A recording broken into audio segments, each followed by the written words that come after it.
Chỗ số là ta là để vô tóc hay là bay lên giang á? Thấy đừng lên nè thì anh. Không còn đi riêng đâu. Ở đây để tỏ con đi. Đây còn đầu tiên.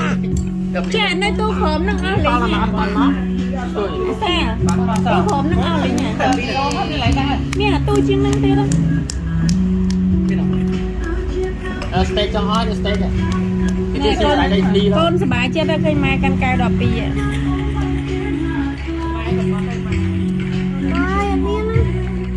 Ở bán nó nè bà này. Nó khôi. Nè. Ok.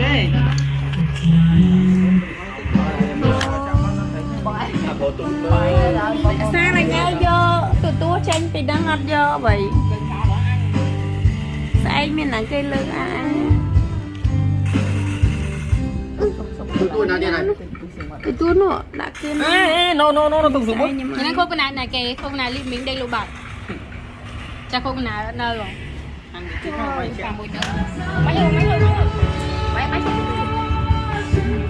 Hay bà hô bài. Chuyện mới làm tầm một. Lấy con đi lại xem mà được con ai cũng thở rồi hết.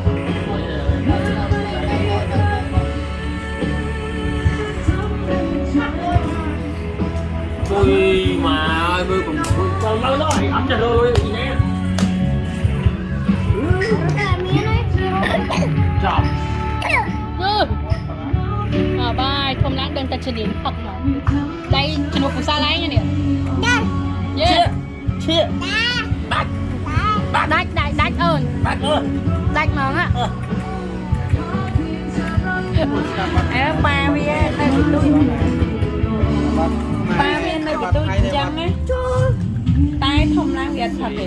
Miền Bắc Mai đây hả? Này nông trại không tụi nó thay là người ta thay. Còn mới ngồi sang Gì á? Chốt mùi.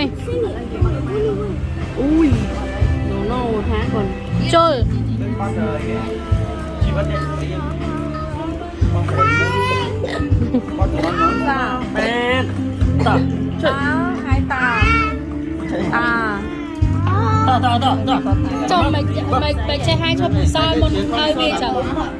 Cho con nó không có đi tầng pì cho đầm sao này. Mẹ ta con hết đã cho chân sao? Sao con này? Sao đây cậu bạn? Hai tà. Bữa nay ôm sao nữa? Ôm sao chưa? Cho mẹ hàm sao? Hả? Ta?